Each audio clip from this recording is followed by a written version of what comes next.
Aloha mai kako, my name is Anella Benson, and my paper for PUBA 346 is Mālama, Benefits of Caring for Kūpuna Through a Cultural Lens.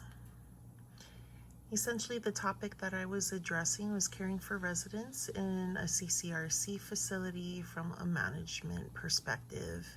And the thesis is managing a CCRC through a cultural lens can improve holistic health outcomes for residents. The key points that I wanted to address in this paper include providing culturally aligned personal care, promoting self-determination, autonomy, and independence, as well as providing spiritual, emotional, and community support, giving residents a sense of purpose and belonging.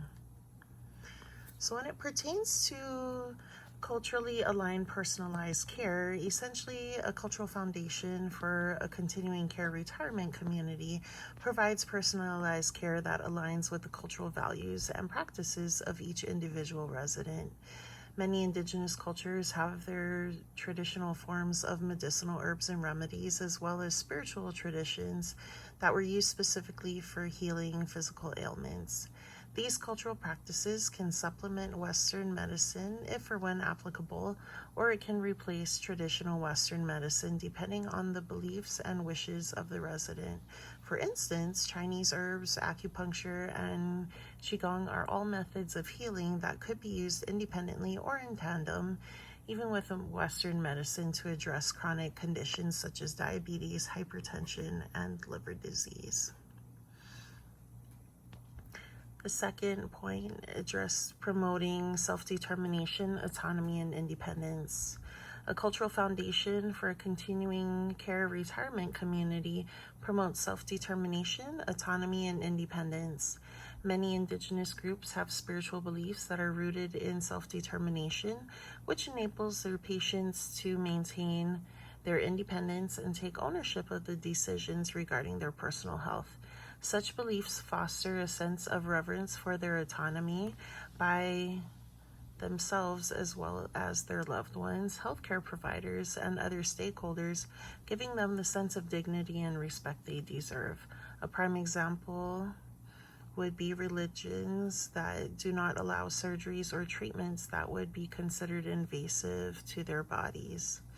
Sometimes a moral dilemma may arise in healthcare professionals as their training may differ in opinion from traditional practices, which could prove fatal for residents if they opt to not have any procedures done. But ultimately, the choice is solely up to the individual, regardless of their personal or professional beliefs. And the third point was that cultural centered care provides spiritual, emotional, and community support, giving residents a sense of purpose and belonging. So a cultural foundation for a continuing care retirement community provides spiritual, emotional, and community support with an emphasis on reverence for elders, giving them a sense of belonging and purpose. As much as healing is a physical entity, there is a direct correlation between physical healing and one's state of mind.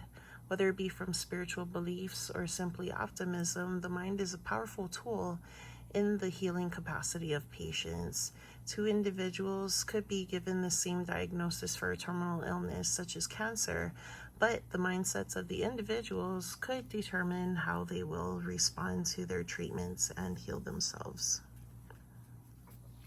So in conclusion, essentially managing a continuing care retirement community through a cultural lens can significantly improve the overall wellness and quality of life for a facility's residents. It can provide culturally aligned personalized care to accommodate the unique cultural perspectives, preferences, and needs of each individual. It offers spiritual, emotional, and communal support that resonates with the residents' morals and beliefs. It also provides reverence for elders as pillars of the community that are teeming with knowledge to share with others, making the Kūpuna feel valued and have a sense of purpose and belonging. And most importantly, it gives each Kūpuna autonomy and self-determination to make their own decisions that align with their own beliefs. Ultimately, providing a culturally based CCRC creates an environment that enables Kūpuna to thrive by supporting their holistic needs and bringing joy by improving their quality of life through experiences that resonate with their normal lifestyle and preferences. Essentially, I did this project with a Hawaiian cultural lens or perspective in mind. However, there isn't too many studies being done here in Hawaii as of now. So I essentially relied heavily upon Native American tribes and Aboriginal tribes, as they're starting to build their database of evidence. So those are the resources that I consulted. Thank you folks so much for your time. Have a great semester. Aloha.